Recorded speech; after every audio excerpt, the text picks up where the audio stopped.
Pittsburgh Steelers taking on the Bears in the Windy City. This one would go to overtime. The Bears got first crack, and it was the Chicago running backs that led the way. Tarik Cohen opened it up with a 36-yard run, almost went into the end zone if his heel did not clip the sideline.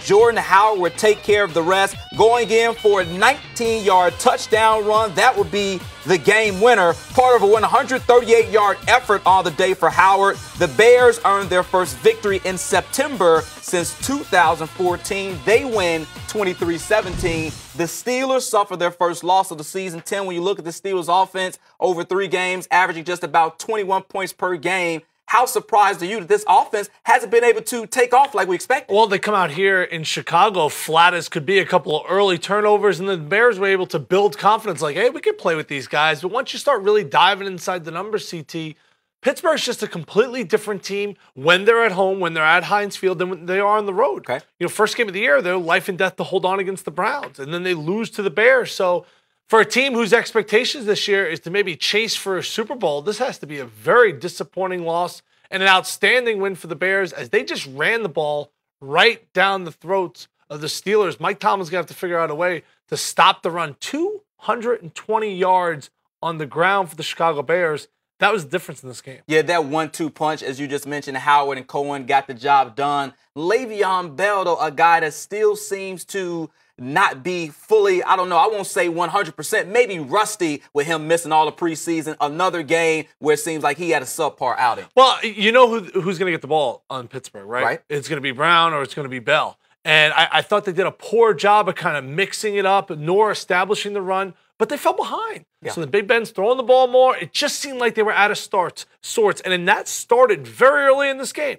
Muff punt, turnover, they never got any sort of offensive rhythm. But I did feel like once the game was tied up, all right, one stop in overtime, they get the ball, Big Ben's going to figure out a way to win. They couldn't get that stop. And the Bears were running the most simple high school offense of all time. Get it to the running back, everyone block up front, and they just bullied the Steelers. I can't believe I'm saying that. The Steelers got bullied in the Windy City. You don't hear that too much.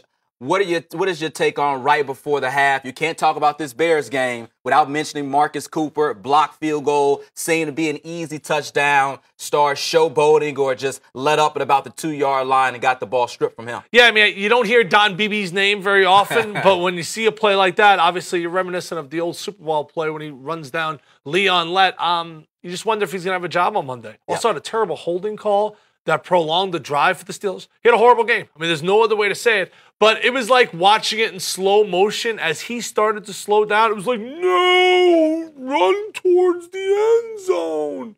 And the officials got it right. Bears did get points there. They got 3 instead of 7. But, oh, man, you think he keeps his job?